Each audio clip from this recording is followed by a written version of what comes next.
Central Texas Life with Ann Harder. Hello, everybody. Welcome to the podcast, and I am so excited to introduce you to Shemane Nugent, who we've been talking a long time about getting together, and I'm just so thrilled that we can have a little sit down. Now, I heard her be described by her adoring husband, Ted, as the queen of truth, logic, and common sense. I like that. I did like too. that. I heard you on a Facebook Live, and I said, I'm going to write that down. And she has also got her own podcast here at Rogue Media, and it is just a delight to get to visit with you. You have led such an interesting life, but our commonality is you were a radio gal, worked in a radio station doing news. In 1980, a long time ago, that was my first job doing the weekend news programs, 8 a.m. Saturday and Sunday, because nobody wanted those time slots in college. Everybody was out partying. And so I always worked the bad shifts. Yeah, and that's what I really wanted to step into that. And I was working my way there. I graduated from Wayne State University in Detroit with a degree in radio, TV, and film. My first job was in radio at a rock and roll radio station in Detroit. And I thought, okay, well, that'll be a stepping stone to TV. And then I met Ted. And I was the traffic reporter for a rock and roll radio station there. And he came in and filled in for the morning crew for an entire week. Oh, really? Yeah. So he wasn't just a guest on a show. No, for a week he hosted. And when you're with somebody for 4 hours a day, for 5 days, you get to know him. Yeah. And especially in radio, your job is to talk. So I got to learn a lot about him, that he didn't drink and smoke. He was a family man. And, you know, there wasn't a comment that you could bring up that he didn't have a way to respond to it, whether it was witty or funny or serious. He was very smart and intelligent, still is. And so here I am, 33 years later. So was it a whirlwind romance? Oh, we met October 3rd, 1988. Yeah. We got engaged. Our first date was November 7th, a month later. Mm-hmm. Where was it? Where'd you go? Well, we went to Las Vegas. Okay.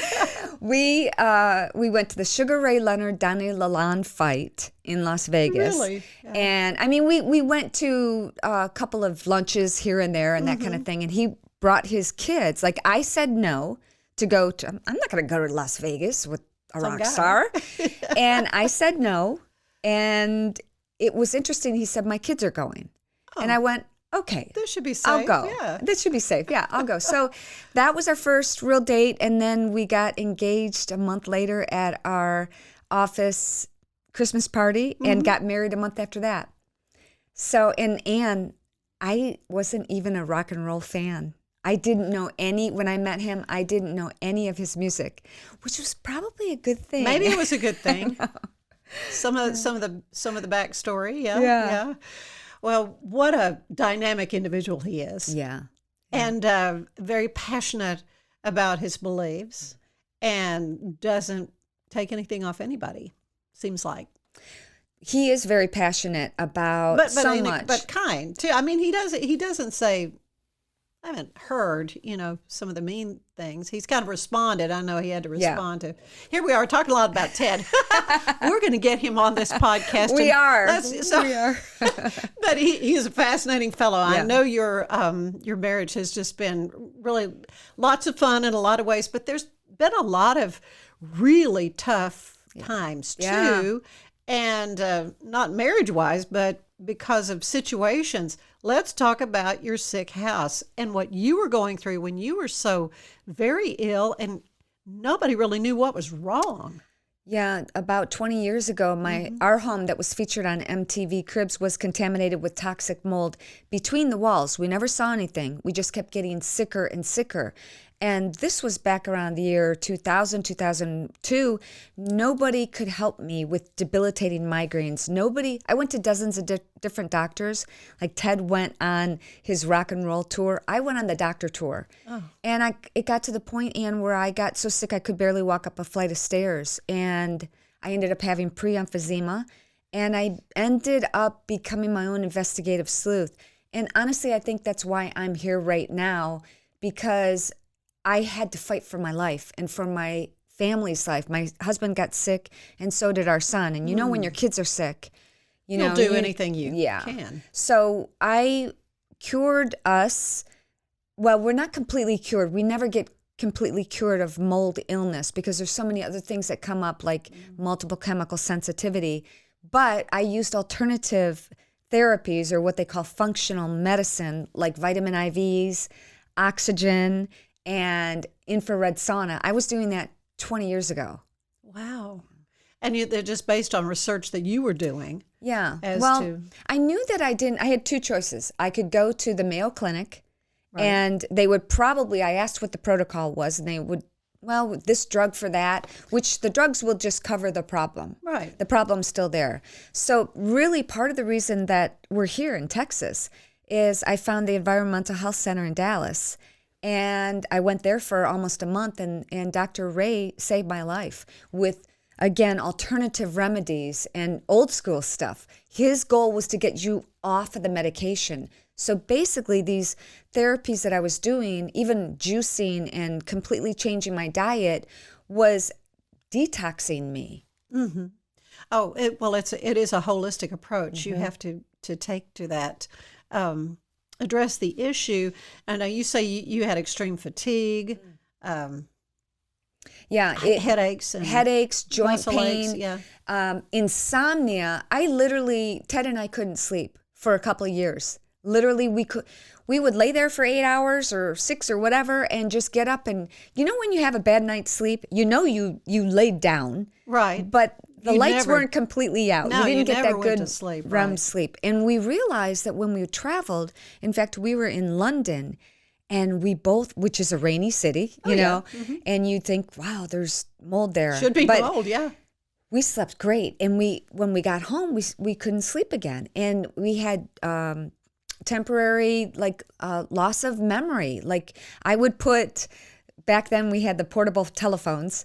I would put the phone in the refrigerator and Ted put the milk in the cupboard and, just little like mental, things. Total lapses. Yes, just little things that it wasn't like, okay, you break your leg and I really have to go to the emergency room. Right. They were just little things that caused you to doubt your sanity and also to doubt, your health. Like I remember I've been teaching group fitness since 1980, and my son had a day where the parents could come into school and show what they did. Mm-hmm. So I was going to teach my son's whole class about health and fitness, and I was going to do a little workout with them. And I did. Well, 5 minutes into the class, I felt like there was an elephant sitting on my chest. I couldn't breathe. And like heart attack. Yeah. City, and so it was little things like that you would make excuses for. Well, maybe you're stressed, or maybe you just didn't have a good night's sleep or whatever. But I did enough research and to find out that, it was really our house that was killing us. So how did you finally just pull a board off the wall and go, there's mold? Or how did you find that out? Well, we did find it about a year before. We were doing some remodeling, and the contractor pulled up the carpet and looked at the subfloor and said, wow, this is full of mold. We need to repair it. And I said, absolutely, of course. Yeah. So we repaired it, had the house tested. And again, this was back in around the year 2001. And I was still getting the migraines after we repaired it. And the testing company there in Jackson, Michigan, it's a very, very small town. Yeah. Not Jackson, we were actually outside of Jackson. And there wasn't, they didn't have the tools or the technique or the education to learn how to test for mold that they do now. And they said, no, we didn't find any mold. Sorry for your problem. And I had it tested twice. And they still said there wasn't anything, but I still kept getting the symptoms. The problem was, and we find this all too often with builders, they didn't install the flashing properly around the house. So that indication of just pulling up the carpeting was one small piece of the puzzle. Mm-hmm. The mold had gotten through the air duct system and all throughout the house. So by the time tiny spores, it makes sense that it would just be everywhere. One mold spore is 1/100th the size of human hair, and its natural defense mechanism is to propagate 1,000,000 times like a dead dandelion. So by that time, it was too far gone. Yeah. In fact, your house, at that point, it's like, we've just got to get out of here. So you decided to move to Texas. When? What year was it? 2003. 2003. Yeah.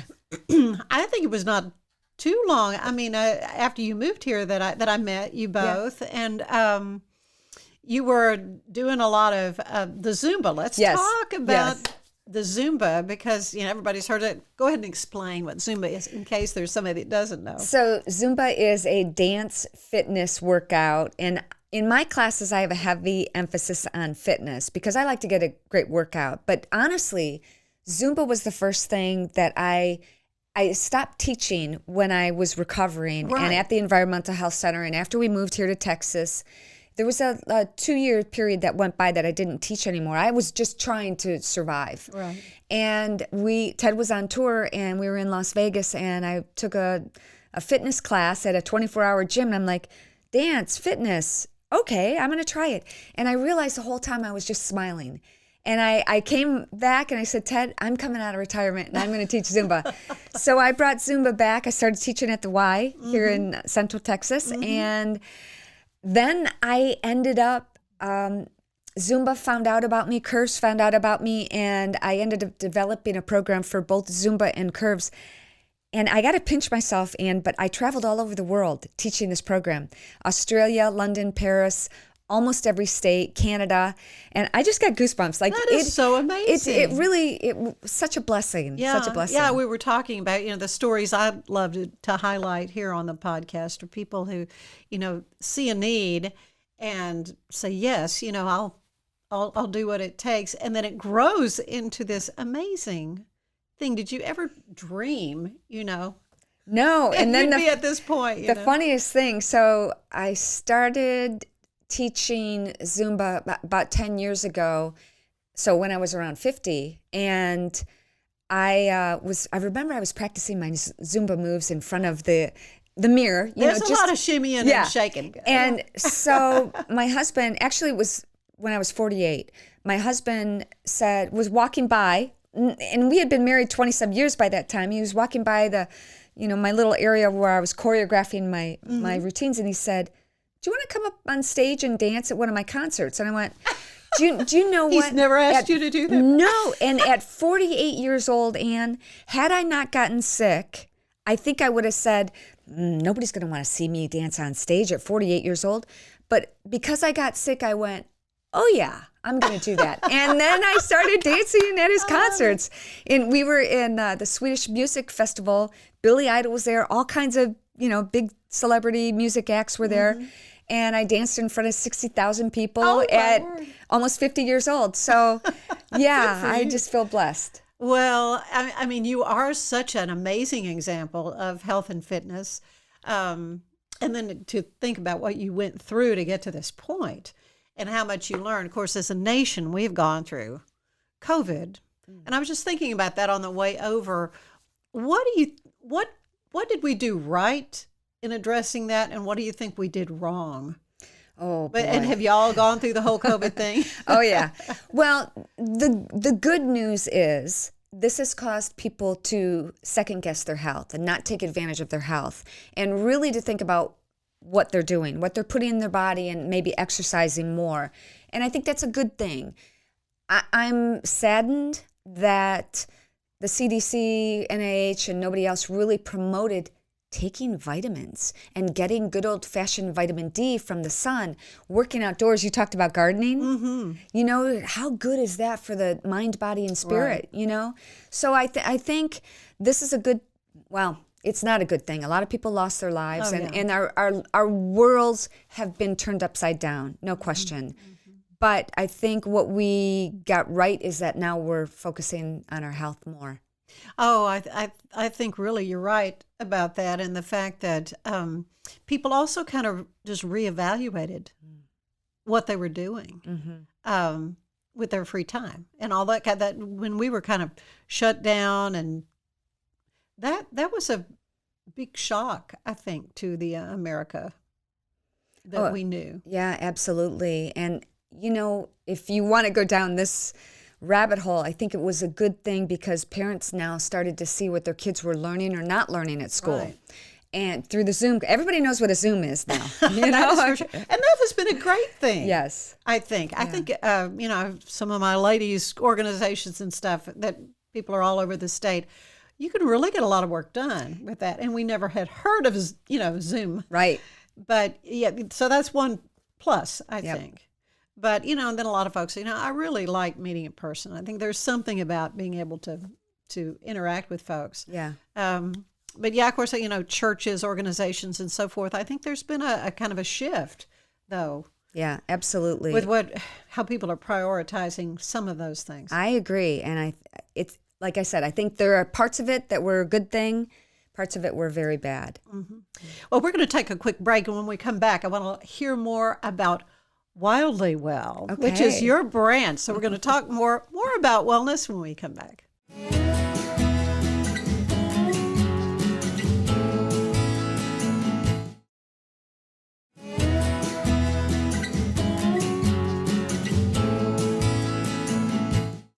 And we're back with Shemane Nugent, and you are just such a dynamic individual. You do so many things. I said, being around you is like drinking from a fire hose when I think about all the things you do. But I mean, you're a blogger, you're a podcast host as well. Tell me about your podcast. Well, I just started doing audio only podcasts because back in the day, 5 years ago, podcasts used to be just audio only, but then really now that's more people are doing more video and audio only. So I've been doing videos. Actually, Ted and I have had, I think you know this, we've had our own TV show on Outdoor Channel for 30 years. Right. So I've still been in the game, so to speak, and doing things like that and posting on social media. But you know what? I feel, Anne, like time is of the essence, and I really feel God speaking to me, and that, our job is to share the gospel and to help other people and encourage other people. And so I do these programs like Wildly Well to help. It's kind of like a private coaching group, a little community where we talk about faith, we talk about health, number one, for sure. Well, faith is number one, but health, and also our mindset, because I've worked with a lot of people over my 40-year plus career in the health and fitness industry. People could look amazing and be in excellent shape, but they're not happy. No. And so we address that issue as well. And faith is a big part of that. So that's the Wildly Well community that I do. Yeah, and so you have your latest book is 4 Minutes to Happy. You kind of got a little 4 minutes thing going. There's another book about 4 minutes. Well, something about rock music. Yes, what happened was the 4 Minutes to Happy is the second edition of the 4 Minutes a Day Rock and Roll Your Way to Happy. Rock and roll your way to happy. How that happened is I wanted to write about my story about how I got sick and almost died from toxic mold, but life got in the way. Yeah. And I thought, I kept writing. Literally one night I went to bed, said my prayers, woke up the next morning, like literally my hands are like this. I'm old fashioned like that. And before I even opened my eyes, I had this message that I should write this book, 4 Minutes a Day, Rock and Roll Your Way to Happy. So it wouldn't just be about toxic mold. It would be about little things that people can do to change their lives in just a few minutes a day. Because getting started is tough. Yeah. So give me an example. So 4 minutes, let's say you want to learn a new language. And who has time to go through months and months? Yeah. You start with 4 minutes, Anne. And you put it on your calendar. But here's the dirty little secret. 4 minutes turns into 10 or 20 or 30. And the same thing with exercise or making great meals, or at least better meals, or preparing meals. And there's so many things. So in my books, I have written about the little things, 60 things that you can do to change your life in just 4 minutes a day. That's remarkable. I mean, it almost is like an inspiration, a divine inspiration you had for this. It absolutely was. Yeah. And I felt like literally I wrote the book in 3 days. I told my husband, I'm going to write this book. And I think that's part of it too, announcing that you're going to do something and sharing that. And it feels like it's a message from God. So how can folks get the book? It's on Amazon and Barnes & Noble. Yep. Yeah, if you Google your name, all kinds of things come up, but especially the Wildly Well. So, I mean, that is, it's kind of a brand. How did you come up with I love the way Ted puts words together. Yes. I mean, I don't think anybody does it better. No, he is a wordsmith. He is. On the fly. Yes, he is. But you as well, and the whole wildly part kind of makes me think of the outdoors and hunting. And so that's still a very big part of your life, right? Yeah, it is. And honestly, now more than ever, I'm proud to be a hunter and proud to live off the land. We don't have to worry about the cost of meat at the grocery store, which I understand is exorbitant. So it's a very different lifestyle, and I kind of shied away from posting things on social media about that. But now I'm really proud to bring home the bacon, so to speak, and be able to fry it up in the pan and to live off the land. And I think there are a growing population, a growing number of people who want to garden and learn how to be self-sufficient. Yeah. I have your book, Kill It and Grill It. Great. Do you have a favorite recipe from that, or a favorite experience from that? In that book, the Coca-Cola stew, and I got that recipe when we were in Africa. And what they did was they took this big squash. It was like a white squash, huge thing, and they cut out all the seeds and everything, and they filled it up with cream, Coca-Cola. Oh my goodness! And put the meat in there, potatoes and carrots and things like that. Put the top back on it. Tinfoil on it, and literally covered it into the ground where there were ashes underneath it. So it was slowly cooking the whole day. Yeah. And Oh my word! The Coca-Cola tenderized the meat and sweetened it, of course. And I think it's partially being in Africa as well. Yeah. You know, how do you go wrong? Yeah, well, you've had the opportunity to travel the world. As you say, do you have like a favorite destination? Oh, well, Africa is one. London, I gotta love London. Paris. In so many states, so many different states. I love meeting people and just being able to try different food. But Paris, London, and Australia. Sydney, Australia was great too. I've never been to Australia, but watch a lot of TV shows from there. And yeah, it's a beautiful country. You're from Michigan, though. Has it been a big shift to get used to Texas? Michigan's pretty different climate-wise. It is, but honestly, when I got sick, I couldn't take the winters anymore. And I've always dreaded. It's 5 months of seeing gray skies and cold. And I don't mind the summers here. Yeah.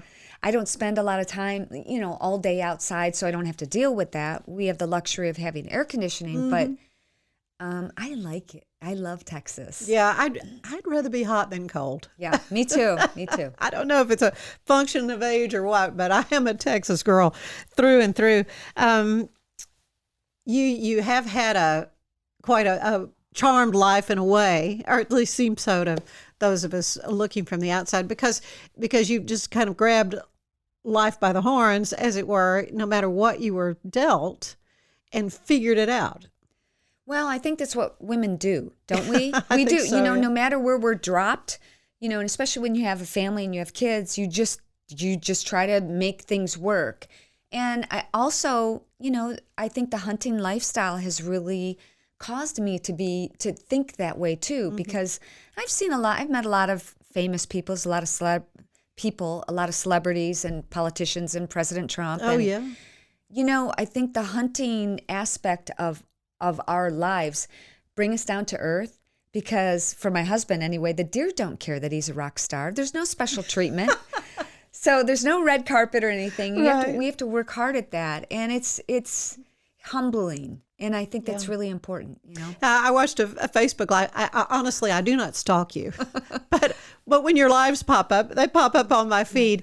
And it was one evening not too long ago, and there were some deer coming to your feeder. Yeah, and you were talking so quietly. And I thought, so I was trying to, I don't want to disturb the deer. But they were so cute. And I thought, oh man, you're providing some sustenance for them. Well, we do have a feeder right behind our house. It's about 50 yards away. And I shoot a bow and arrow, so it's not within my range. But we do like to see them first thing in the morning and last thing before we go to bed. Yeah. And I get silly sometimes on my podcast and on my Instagram. I do dancing videos and things like that. But I was doing the Elmer Fudd, be very, very quiet. Right. Very, very quiet. As if everybody watching wasn't quiet. I've had people say that too. They were like, oh, what's going on? But it was interesting because I just wanted to share it. There were two black buck antelope that were fighting each other. Really? And they lock horns, and it's life. Well, Love it. it is, and you really have a beautiful location, and your views there of Central Texas. Right? I think I did post on that. Central Texas is the Yes, best. I mean, yes. it really is a beautiful life that you've carved out. And I like to spend the last few minutes asking you some questions. It's a questionnaire similar to the one that the late, great James Lipton would use on Inside Okay. the Actors Studio. Okay. So it's my take on it.